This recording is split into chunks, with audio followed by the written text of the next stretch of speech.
storyboard.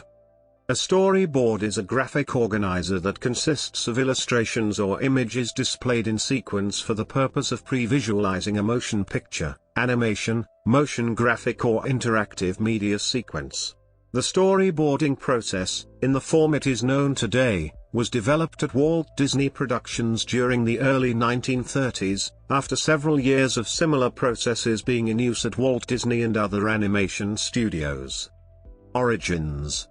Many large-budget silent films were storyboarded, but most of this material has been lost during the reduction of the studio archives during the 1970s and 1980s. Special effects pioneer George Méliès is known to have been among the first filmmakers to use storyboards and pre-production art to visualize planned effects. However, storyboarding in the form widely known today was developed at the Walt Disney Studio during the early 1930s. In the biography of her father, The Story of Walt Disney, Henry Holt, 1956, Diane Disney Miller explains that the first complete storyboards were created for the 1933 Disney short Three Little Pigs. According to John Canemaker, in Paper Dreams, The Art and Artists of Disney Storyboards, 1999, Hyperion Press, the first storyboards at Disney evolved from comic book-like story sketches created in the 1920s to illustrate concepts for animated cartoon short subjects such as Plane Crazy and Steamboat Willie, and within a few years the idea spread to other studios. According to Christopher Finch in The Art of Walt Disney, Abrams, 1974, Disney credited animator Webb Smith with creating the idea of drawing scenes on separate sheets of paper and pinning them up on a bulletin board to tell a story in sequence, thus creating the first storyboard. Furthermore, it was Disney who first recognized the necessity for studios to maintain a separate story department with specialized storyboard artists, that is, a new occupation distinct from animators, as he had realized that audiences would not watch a film unless its story gave them a reason to care about the characters.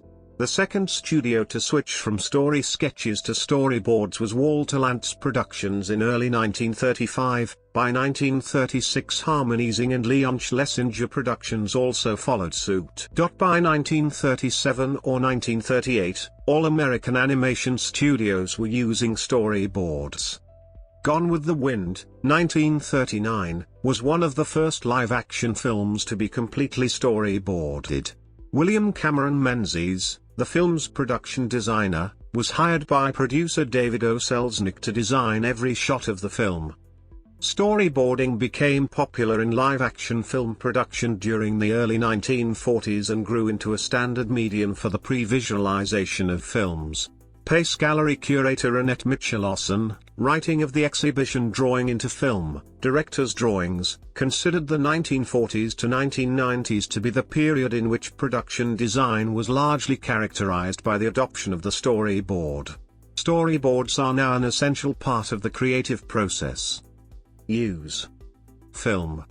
A film storyboard, sometimes referred to as a shooting board, is essentially a series of frames, with drawings of the sequence of events in a film, similar to a comic book of the film or some section of the film produced beforehand. It helps film directors, cinematographers and television commercial advertising clients visualize the scenes and find potential problems before they occur.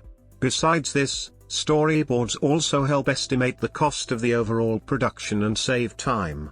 Often storyboards include arrows or instructions that indicate movement.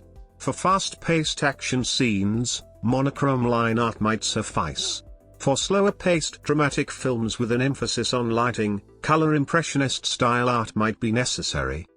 In creating a motion picture with any degree of fidelity to a script, a storyboard provides a visual layout of events as they are to be seen through the camera lens. And in the case of interactive media, it is the layout and sequence in which the user or viewer sees the content or information.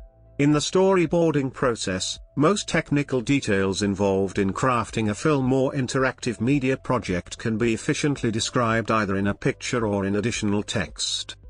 Theater.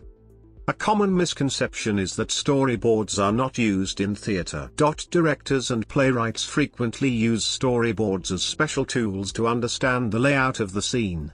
The great Russian theater practitioner Stanislavski developed storyboards in his detailed production plans for his Moscow art theater performances, such as of Chekhov's The Seagull in 1898. The German director and dramatist Bertolt Brecht developed detailed storyboards as part of his dramaturgical method of fables. Animatics. In animation and special effects work, the storyboarding stage may be followed by simplified mock-ups called animatics to give a better idea of how a scene will look and feel with motion and timing. At its simplest, an animatic is a sequence of still images, usually taken from a storyboard, displayed in sync with rough dialogue, i.e., scratch vocals, or off soundtrack, essentially providing a simplified overview of how various visual and auditory elements will work in conjunction to one another. This allows the animators and directors to work out any screenplay, camera positioning, shot list, and timing issues that may exist with the current storyboard. The storyboard and soundtrack are amended if necessary, and a new animatic may be created and reviewed by the production staff until a storyboard is finalized. Editing at the animatic stage can help a production avoid wasting time and resources on the animation of scenes that would otherwise be edited out of the film at a later stage. A few minutes of screen time in traditional animation usually equates to months of work for a team of traditional animators, who must painstakingly draw and paint countless frames, meaning that all that labor, and salaries already paid, will have to be written off if the final scene simply does not work in the film's final cut. In the context of computer animation, storyboarding helps minimize the construction of unnecessary scene components and models, just as it helps live-action filmmakers evaluate what portions of sets need not be constructed because they will never come into the frame.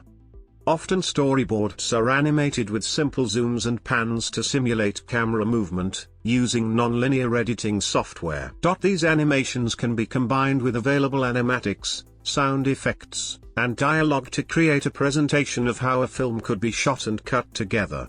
Some feature film DVD special features include production animatics, which may have scratch vocals or may even feature vocals from the actual cast, usually where the scene was cut after the vocal recording phase but before the animation production phase. Animatics are also used by advertising agencies to create inexpensive test commercials. A variation, the Rip-O-Matic, is made from scenes of existing movies, television programs or commercials, to simulate the look and feel of the proposed commercial. Rip, in this sense, refers to ripping off an original work to create a new one. Photomatic. A photomatic, probably derived from animatic or photo animation, is a series of still photographs edited together and presented on screen in a sequence.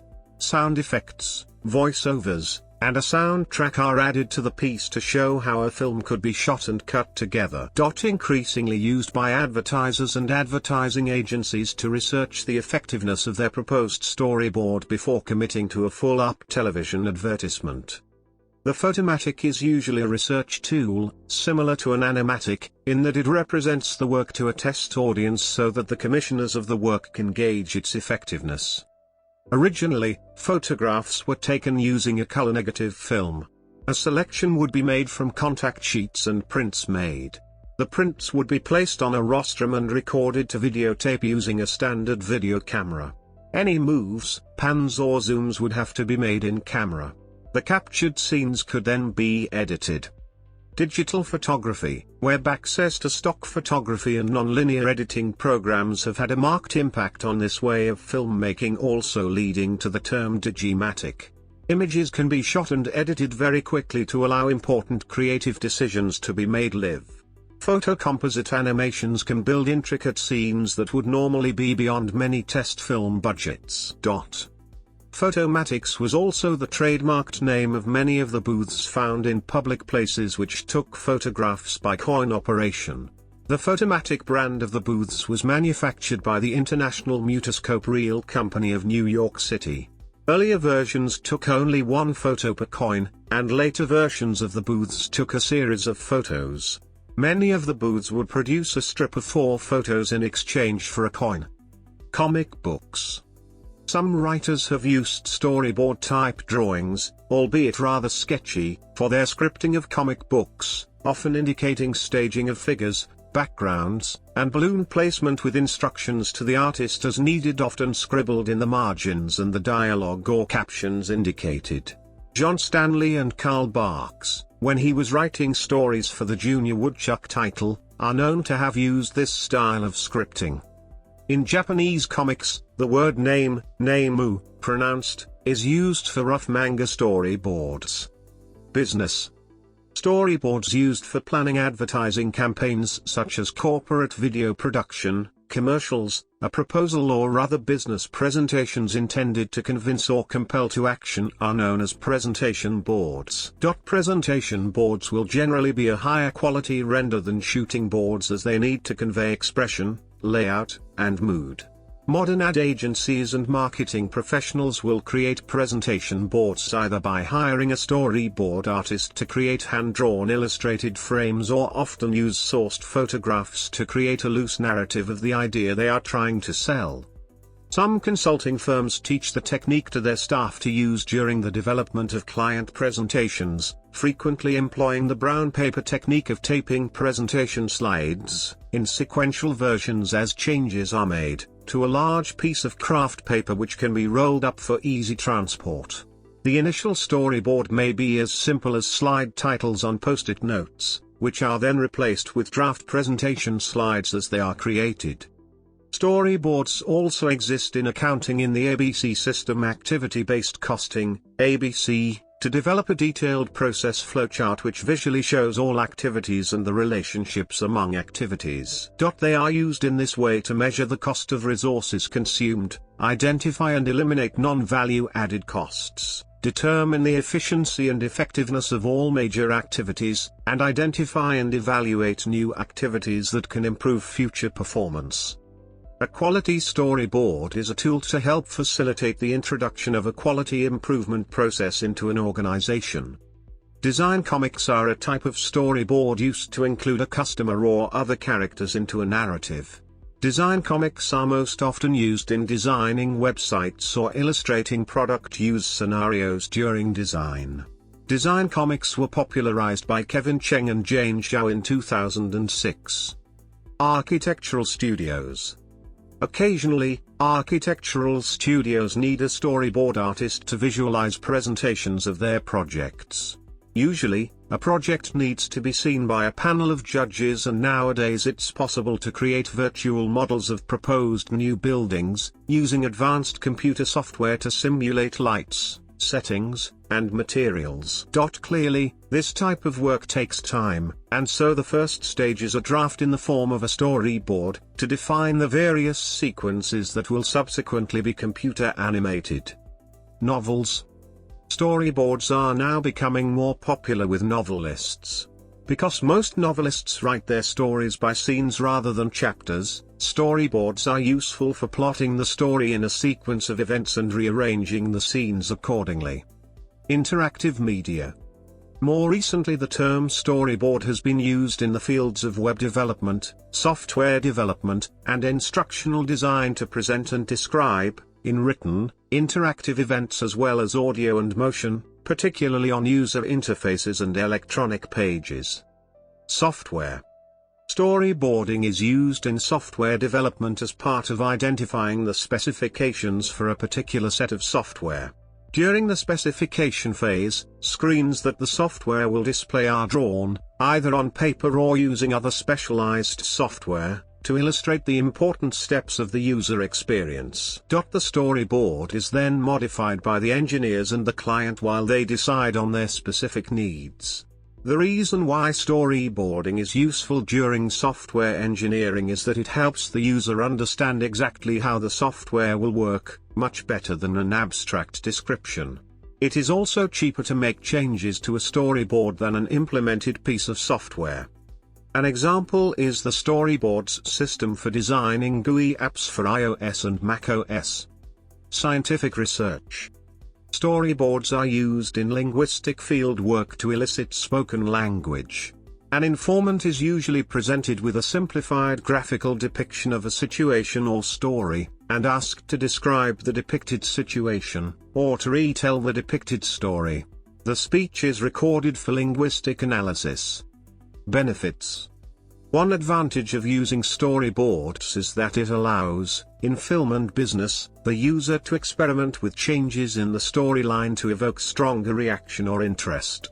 Flashbacks, for instance, are often the result of sorting storyboards out of chronological order to help build suspense and interest. Another benefit of storyboarding is that the production can plan the movie in advance. In this step, things like the type of camera shot, angle, and blocking of characters are decided.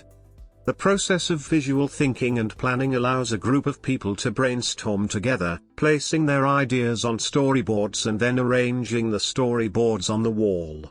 This fosters more ideas and generates consensus inside the group. Creation. Storyboards for films are created in a multiple-step process. They can be created by hand drawing or digitally on a computer. The main characteristics of a storyboard are: if drawing by hand, the first step is to create or download a storyboard template. These look much like a blank comic strip, with space for comments and dialogue. Then sketch a thumbnail storyboard. Some directors sketch thumbnails directly in the script margins. These storyboards get their name because they are rough sketches not bigger than a thumbnail.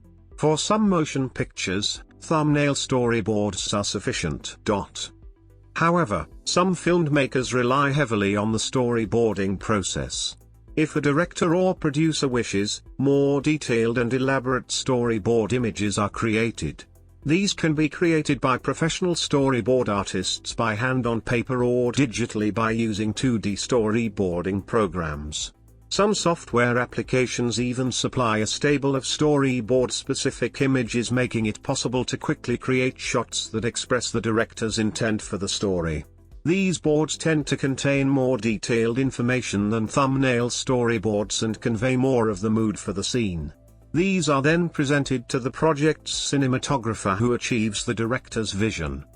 Finally, if needed, 3D storyboards are created, called technical pre-visualization. The advantage of 3D storyboards is they show exactly what the film camera will see using the lenses the film camera will use. The disadvantage of 3D is the amount of time it takes to build and construct the shots. 3D storyboards can be constructed using 3D animation programs or digital puppets within 3D programs. Some programs have a collection of low-resolution 3D figures which can aid in the process. Some 3D applications allow cinematographers to create technical storyboards which are optically correct shots and frames. While technical storyboards can be helpful, optically correct storyboards may limit the director's creativity. In classic motion pictures such as Orson Welles' Citizen Kane and Alfred Hitchcock's North by Northwest, the director created storyboards that were initially thought by cinematographers to be impossible to film. Such innovative and dramatic shots had impossible depth of field and angles where there was no room for the camera, at least not until creative solutions were found to achieve the groundbreaking shots that the director had envisioned.